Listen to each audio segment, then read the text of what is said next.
अगर मैं आपसे कहूं कि ईरान के युद्ध में कूद चुका है यूक्रेन, और अकेले नहीं बल्कि पूरे के पूरे यूरोप के देश को लेकर के, मतलब अब ये युद्ध जो आप सोच रहे थे कि रूस और यूक्रेन का उधर हो रहा है, इधर ईरान अमेरिका इजराइल का हो रहा है, तो अब ये केवल 2-3 देशों का लड़ाई नहीं रह गया, बल्कि एक तरफ ईरान और रूस हो चुके हैं और दूसरी तरफ यूक्रेन अमेरिका इजराइल और पूरा यूरोप देश आ चुके हैं। अरे मैंने आपको बताया था यार कि इस युद्ध के अंदर आपको नाटो देश जरूर कूदते हुए दिखाई देंगे। अब ये नाटो देश किस तरीके से यूक्रेन का इस्तेमाल करके कूद रहे हैं, ये सुन करके और जान करके आप हैरान हो जाओगे यार, अगर आप देखने की कोशिश करोगे तो। बहरहाल यहां पर जो यूक्रेन है, यूक्रेन जो कि अभी रूस से लड़ाई लड़ रहा है, उसी यूक्रेन ने ईरान के एक जहाज को मार करके गिरा दिया, ये कह करके कि ये जो ईरान था वो रूस को सप्लाई कर रहा था कुछ और नहीं बल्कि हथियार। ईरान कह रहा था कि हम हथियार नहीं सप्लाई कर रहे थे भैया, हम खाने पीने का सामान, लॉजिस्टिक्स वाले सामान, जो नॉर्मल घर में इस्तेमाल होते हैं वो सारे सामान हम भिजवा रहे थे। और तुम्हारी औकात कैसे हुई, तुम हमारे जहाज को हाथ लगा दिए। तुम्हें सबक जरूर सिखाया जाएगा। ये मेरे लफ्ज नहीं, ये बल्कि ईरान के विदेश मंत्री के लफ्ज है। अभी मैं आपको एग्जैक्ट दिखाता हूं। और ये लड़ाई कहां हुई, कहां पर इस जहाज को मार करके गिरा गया, अभी सुन करके देख करके हैरान हो जाओगे यार। आप यहां देखने की कोशिश करोगे तो यूक्रेन ने जो कैस्पियन सागर है, कैस्पियन सागर में रूस के लिए सैन्य सामग्री ले जा रहा एक ईरानी जहाज पर लंबी दूरी वाला ड्रोन से बड़ा हमला किया है। इस हमले के बाद रूस यूक्रेन युद्ध और अमेरिका ईरान संघर्ष आपस में जुड़ने और वैश्विक चर्चा की अभी ताजा खबर बन चुकी है। मतलब क्या है यार, मतलब यह है कि जो यूक्रेन है उसने कैस्पियन सागर के अंदर रूस के लिए एक ठो ईरान का जहाज जा रहा था, उस ईरान के जहाज को एक ठो लंबी दूरी वाला जो ड्रोन होता है, जो लंबी दूरी तक मार कर सकता है ड्रोन, उससे उस जहाज को मार करके गिरा दिया है। और ये जहाज किसी और का नहीं बल्कि ईरान का था। और ये ईरान का जहाज जा रहा था रशिया यानी कि रूस, और क्या कुछ सामान लेकर जा रहा होगा इसके अंदर, और यूक्रेनवा मारा एक ठो ड्रोन, तबाह हो गया। अब आप खुद सोचो, अगर यूक्रेन ने ईरान के जहाज को मार करके गिराया है तो ईरान तो इसका बदला लेगा। अरे जो ईरान अमेरिका को नहीं छोड़ रहा, आपको लगता है यूक्रेन को छोड़ेगा? अब सुनिए तो सही, सुनिए तो सही, यहां पर क्या हुआ है। यह हमला रणनीति रूप से बहुत महत्वपूर्ण कैस्पियन सागर में किया गया है। और ये मेरे लफ्ज नहीं यार, द गार्डियन ने भी ये सब कुछ डाला है। फिर उसके बाद अगर आप देखोगे, हमले के कारण जहाज में विस्फोट हो गया, जिससे एक ईरानी नाविक की मौत भी हो गई है। मतलब यार, एक ईरान का आदमी मारा भी जा चुका है और कई सारे घायल भी हुए हैं। और क्या पता आपको मौत की खबरें और भी सुनाई दें, 2-3 लोग हो सकते हैं, 10 लोग हो सकते हैं, जब खबरें और आगे आएंगी। लेकिन ये हुआ कहाँ है, तो ये हुआ है कैस्पियन सागर के अंदर। अब ये कैस्पियन सागर कहाँ जानते हो? ईरान के ऊपर जो आपको एक तो सागर दिखता है ना, वही कैस्पियन सागर है। इधर ईरान है, इधर तमाम देश हैं, और इधर तमाम देश हैं, और इधर आपका रूस भी आकर एक बार इससे कनेक्ट होता है। तो जो रूस था उस कैस्पियन सागर से इधर ईरान के पास सामान भिजवाता था, इधर ईरान जो था वो रूस के पास सामान भिजवाता था। अभी मैं आपको वर्ल्ड मैप में दिखाता हूं कि आखिरकार कैसे दिखता है, लेकिन एक बार खबर देख लेते हैं कि आखिरकार और क्या क्या चीजें हुई हैं। जैसे आप ये ड्रोन देखते हो ना, जो ये ड्रोन खूब दूरी तक मार कर सकते हैं, 100 किलोमीटर दूर, 200 किलोमीटर दूर, 500 किलोमीटर दूर तक मार कर सकते हैं, वही ड्रोन का इस्तेमाल किया है यहाँ पर यूक्रेन। और उसी के साथ साथ फिर क्या हुआ यार, यूक्रेन के जो राष्ट्रपति व्लादिमीर ज़ेलेंस्की ने दावा किया है कि यह जहाज ईरान और रूस के बीच ड्रोन, मिसाइल जैसे सैन्य सामग्री पहुंचाने का काम कर रहा था। मतलब जान रहे हो, मतलब ये जो ज़ेलेंस्की है, इसका कहना था कि जो ईरान का जहाज था, वो ईरान का जहाज रूस के पास ड्रोन और मिसाइल सप्लाई कर रहा था, इसलिए हमने मार करके गिरा दिया। अब आपको ये पता होना चाहिए कि जो ईरान है उसके पास इतनी क्षमता है कि वो एक दिन के अंदर हजारों ड्रोन बना सकता है। तो क्या पता रूस को ड्रोन की जरूरत पड़ी हो ताकि वो ड्रोन के माध्यम से हमला कर सके।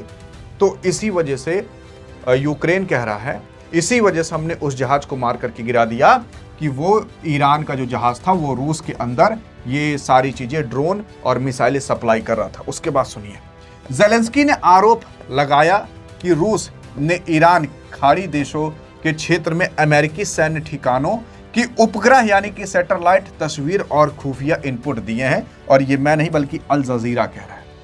अब ज़ेलेंस्की को अब जाकर पता चल रहा है। मैंने आपको कितना समय पहले जब युद्ध हो रहा था ईरान, अमेरिका, इजराइल का, तभी बता दिया था कि जो रूस है वो खुल करके सपोर्ट कर रहा है ईरान को, सैटेलाइट इमेज दे रहा है। और उसी के साथ साथ जो रूस है उसने अपने हैकर्स दिए हैं ईरान को, ताकि पूरी की पूरी हैकिंग की जा सके।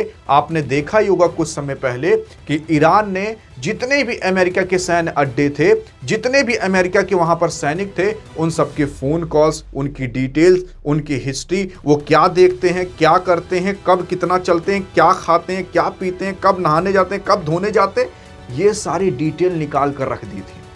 और इतनी सटीक जानकारी कि इस खिड़की में ये चीज़ है, इस अलमारी में ये चीज़ है, इतना सब कुछ पता था ईरान को। अभी किसकी वजह से? देखो यार, दुनिया के सबसे खतरनाक जो हैकर्स माने जाते हैं वो कहीं और के नहीं बल्कि रूस के हैकर्स हैं। तो रूस के हैकर्स, एक बार आपको पता होना चाहिए कि एक देश का पूरा सरकारी डॉक्यूमेंट और सरकारी चीजें हैक कर दिए थे, उस देश को तबाह कर दिए थे। अब अगर आपने उस देश का नाम बता दिया ना तो आपके कमेंट को हार्ट भी दे दिया जाएगा और पिन भी कर दिया जाएगा कि रूस ने एक बार किस देश के ऊपर साइबर अटैक किया था और वो देश बर्बाद हो गया था। तो रूस ने अभी हाल फिलहाल सैटेलाइट इमेज देना ईरान को चालू किया कि देख भैया, यहीं पर अमेरिका के सैन्य अड्डा, यहीं पर थर्ड रडार सिस्टम रखा, यहीं पर ये मिसाइल रखी, उड़ा दे ईरान। तो ईरान क्या कर रहा था, वो उस इमेज को देख करके, उस लोकेशन को देख करके उड़ा दे रहा था। और वही चीज अब ज़ेलेंस्की बता रहे हैं दुनिया को। मैंने आपको 2 महीना पहले बता दिया था जब हो रहा था युद्ध, जाकर देखिए, आपको याद भी होगा जो लोग वीडियो देखे होंगे। तो यहां पर क्या है ना यार, अब ये युद्ध जो है वो फैलता चला जा रहा है। अब सोचो, इस युद्ध के अंदर आ चुका है यूक्रेन। अब यूक्रेन आ गया तो इसमें क्या बहुत बड़ी बात है, मैं आपको बताता हूं क्यों बहुत बड़ी बात है। और यूक्रेन अकेले नहीं आए, तमाम देश आए हैं। देखो यार, असल में क्या है ना कि ईरान है, ईरान के विदेश मंत्रालय ने यूक्रेन के दावे को खारिज करते हुए कहा कि निशाना बनाया गया जो पोत था वो एक सामान्य वाणिज्य यानी कि कमर्शियल मालवाहक जहाज था। कमर्शियल मालवाहक जहाज का मतलब, अरे क्या पता उस जहाज में लैपटॉप वॉपटॉप, खाने पीने का सामान या जेसीबी ओसीबी, ऐसे जो तमाम चीजें होती है ना, क्या पता वो सारी चीजें जा रही हों। तो यहां पर ईरान कह रहा है कि हम ड्रोन नहीं सप्लाई कर रहे थे, नॉर्मल चीज सप्लाई कर रहे थे। फिर उसके बाद बड़ी चेतावनी भी दी गई। आप सोच रहे इतना आराम से बोल दिया होगा, नहीं, फिर बड़ी चेतावनी दी गई है। ईरान के विदेश मंत्री अब्बास अराची ने कड़ी चेतावनी देते हुए कहा कि यूक्रेन की इस जो दुष्टा काम या हरकत किया है, इसका विध्वंस जवाब दिया जाएगा और इसे बिना जवाब दिए छोड़ा नहीं जाएगा। मतलब ईरान अब यूक्रेन को जवाब देगा और 100% देगा। अरे जो यार इजराइल को नहीं छोड़ा, जो अमेरिका को नहीं छोड़ रहा है, आपको लगता है यूक्रेन को छोड़ेगा? यूक्रेन तो इसे पिटा रहा है रूस से, अब ईरान से भी पिटाएगा। ईरान ने आरोप लगाया कि यूक्रेन ने यह हमला इजराइल के इशारे पर किया है ताकि यूरोप के कई देश को ये घसीट सके इस जंग में। अब आप सोच रहे होंगे किसके इशारे पर? असल में यूक्रेन जो है ना, उसने इजराइल के इशारे पर किया है, नेतन्याहू के कहने पर किया है कि देखो वो जहाज जा रहा है उसको उड़ा दो, नहीं तो वो रूस लेकर चला जाएगा हथियार। अब क्या है कि इसके अंदर कैसे कई सारे देश आ सकते हैं, मैं आपको बता रहा हूँ। देखो, ये भारत है प्यारा सा, और इधर लड़ाई चल रही है, ईरान है, ठीक है, ये कैस्पियन सागर है, और ये रूस है, और रूस देखोगे यहाँ तक है, यहाँ तक पूरा। अब हम एक बार इसे जूम करके देखते हैं कि आखिरकार पूरा हुआ क्या है, और यूक्रेन कहाँ है, कैसे अटैक हुआ है, उसके बारे में। तो यार देखो, ये आ गया, थोड़ा ब्लर आपको दिख रहा होगा लेकिन कलर से समझ जाना। तो ये है आपका ईरान।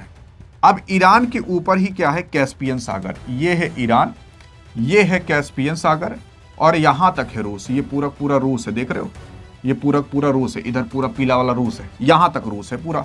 तो रूस जो है वो कैस्पियन सागर से जुड़ा है। रूस को जब मदद करनी थी ईरान को, तो रूस यहीं से ही ड्रोन सप्लाई कर दे रहा था, हथियार।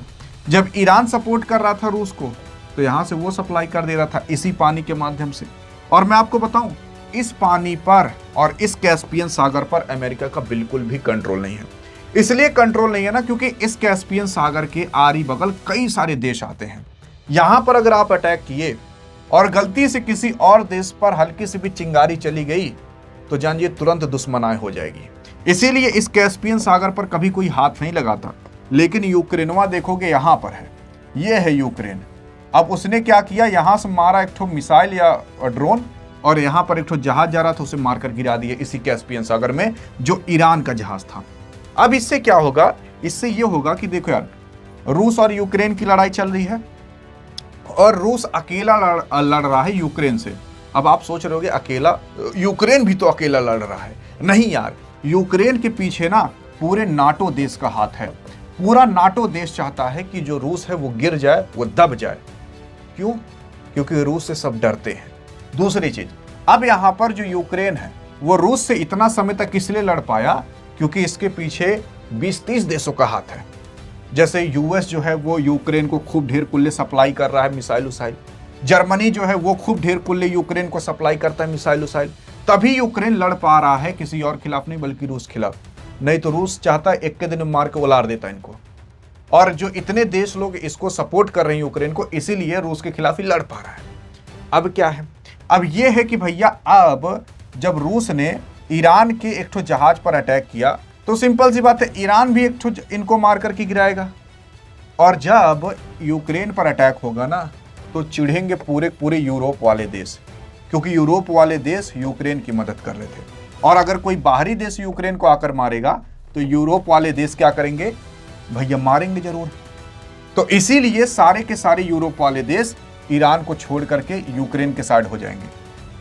तो इसी वजह से यहां पर यूक्रेन से अटैक कराया गया, ताकि यूरोप वाले देश एक साथ हो जाएं। क्योंकि अभी तक ट्रंप का साथ नाटो कंट्री नहीं दे रही थी, अब देगी। लेकिन जब ईरान यूक्रेन पर अटैक करेगा तो भलाई इसी में ही है कि ईरान यूक्रेन पर अटैक ना करे। और अगर नहीं करेगा तो यूरोप वाले देश जो नाटो वाले कंट्री हैं वो लोग भैया यूक्रेन के साथ नहीं होंगे और ईरान के खिलाफ उतना नहीं होंगे। वैसे हैं भी, लेकिन उतना नहीं होंगे। लेकिन ईरान करेगा जरूर जवाबी कार्रवाई, दिखाने के लिए देखो हमारे अंदर कितना ताकत है। बाकी ये पूरा का पूरा अभी क्रियाकलाम रचा जा रहा है। 4 दिन 10 दिन बाद पता लगेगा। 4 दिन 10 दिन बाद हम फिर वीडियो बनाएंगे, तब आपको बताएंगे। देखिए 4 दिन 10 दिन पहले हमने आपको बताया था, लेकिन अब दुनिया में यही होने वाला है। अब पूरा का पूरा नाटो कंट्री आपके इजराइल और अमेरिका के साइड हो जाएगा और ईरान को मार करके उलार देगा। बाकी यही होने वाला है। देखते हैं अब आपकी क्या राय है, आप क्या कहना चाहते हो, आपके क्या पॉइंट ऑफ व्यू है। अधिक जानकारी चाहिए तो इस वीडियो में मिलते हैं। तब तक के लिए जय हिंद, जय भारत।